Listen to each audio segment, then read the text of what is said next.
এই নাও বাঁধাকপি নিয়ে এসেছি, আমি টেবিলে রাখলাম।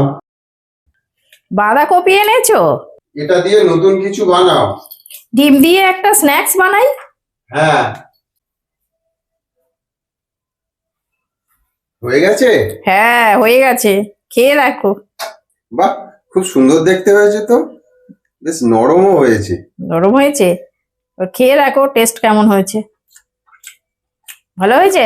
খুব সুন্দর হয়েছে। একটু সস দিয়ে হ্যাঁ, সস দিয়ে খাও। ভালো দারুণ হয়েছে? টেস্ট হয়েছে। দেখি আমি একটু। এই দেখো, একটা দারুণ টেস্ট হয়েছে।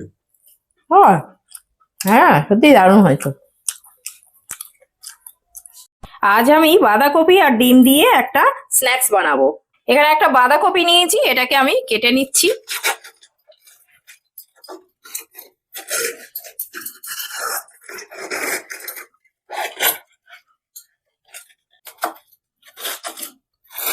বাঁধাকপিটা আমি একটু সরু সরু করে কেটে নেব।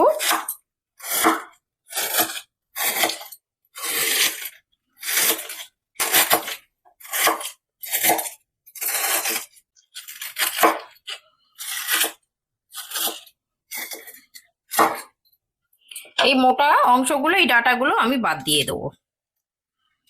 এখানে আমি একটা ফাইন প্যান নিয়েছি, এর মধ্যে বেশ কিছুটা সাদা তেল দিয়ে দিয়েছি।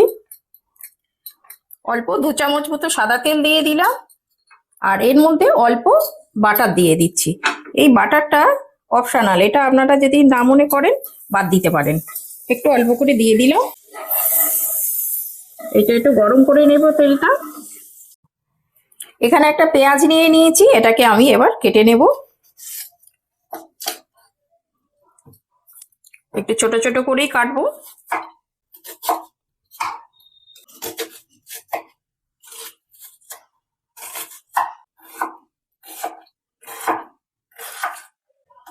পেঁয়াজটা এই ছোট ছোট করে কেটে নেব।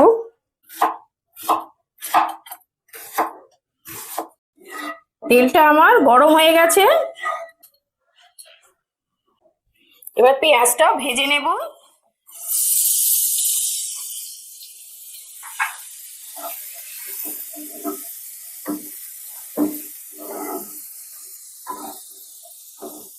পেঁয়াজটা একটু নাড়াচাড়া করে নিলাম, এবারে বাঁধাকপিটা দিয়ে দেব।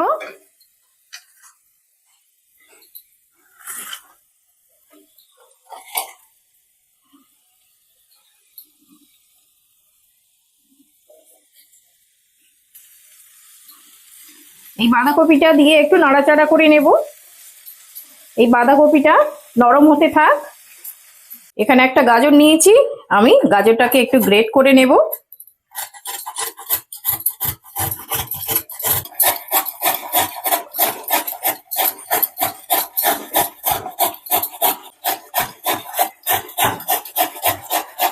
গাজরটা আমার গ্রেট করা হয়ে গেছে।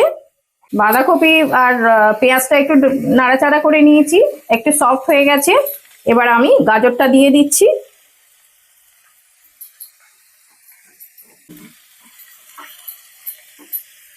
গাজরটা দিয়েও একটু নাড়াচাড়া করে নেব।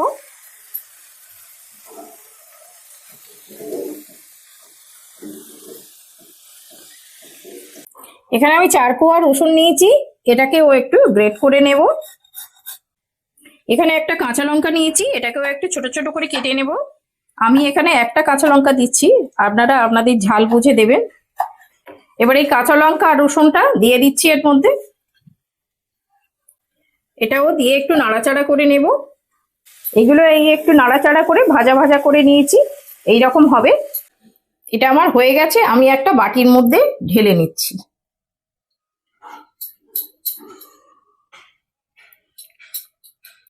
এখানে আমি 4টে ডিম নিয়েছি, এগুলোকে এবার ভেঙে নেব।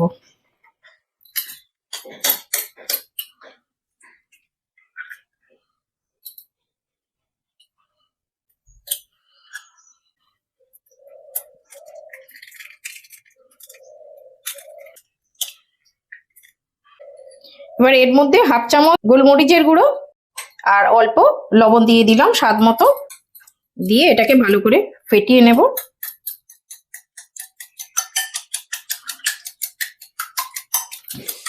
এখানে আমি অল্প ধনেপাতা নিয়েছি, এগুলোকে কেটে নেব।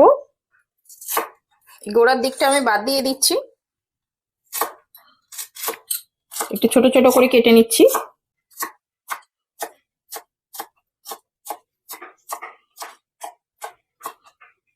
এবার একটা টমেটো নিয়েছি, এটাকেও কেটে নেব একটু ছোট ছোট করে।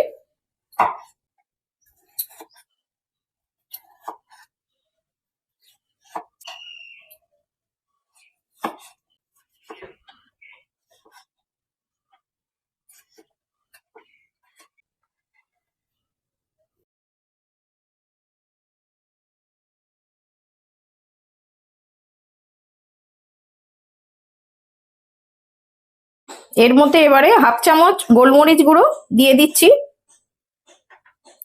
আর এটা 1 চামচ জিরে গুঁড়ো এটা দিয়ে দিলাম, আর এটা গরম মশলার গুঁড়ো হাফ চামচ দিয়ে দিচ্ছি, আর খুব সামান্য 1 চিমটি মতো হলুদ দিয়ে দিলাম। আর এবারে এটাকে স্বাদ মতো লবণ দিয়ে দেব। এটা একটু মিশিয়ে নিচ্ছি এর মধ্যে।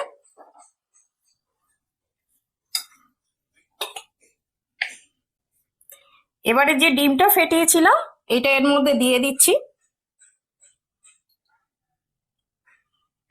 এটা একটু মিশিয়ে নিচ্ছি।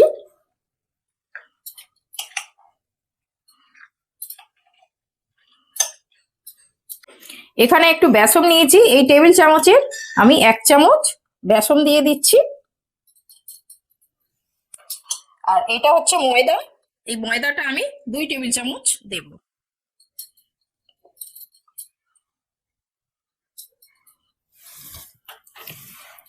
এটাকে আমি ভালো করে এবার মিশিয়ে নেব।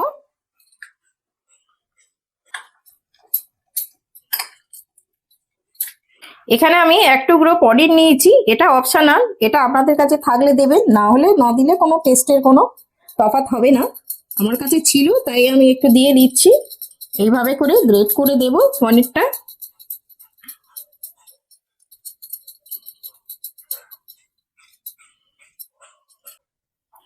এবার এটা ভালো করে মিশিয়ে নেব, একদম এইরকম সুন্দরভাবে মিশিয়ে নিতে হবে। এখানে আমি একটা ননস্টিক চাটু নিয়েছি, এবার এতে অল্প তেল দেবো, দিয়ে তেলটা একটু গরম হয়ে গেলে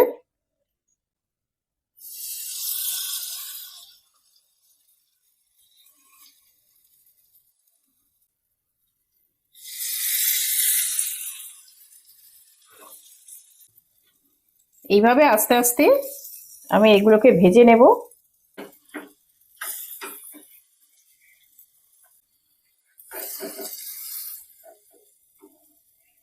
আমার হয়ে গেছে, এইরকম লাল লাল করে একটু ভেজে নেব। এইভাবে আমি একে একে সবগুলোকে ভেজে নেব। দেখলেন তো কত সহজেই আমি এটা বানিয়ে নিলাম। আশা করছি আমার এই রেসিপিটা বুঝতে আপনাদের অসুবিধা হয়নি। পারলে এইভাবে একবার বানিয়ে খেয়ে দেখবেন, খুব ভালো লাগবে।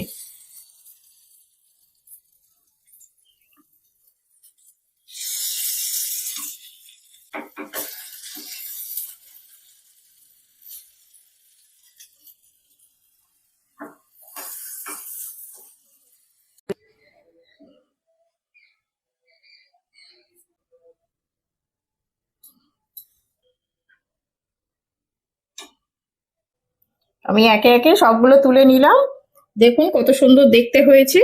আর এইটাই সস দিয়ে খাবেন, সস দিয়ে খেলে এর খুব সুন্দর লাগে। দেখুন কত সুন্দর সফট আর কত সুন্দর হয়েছে।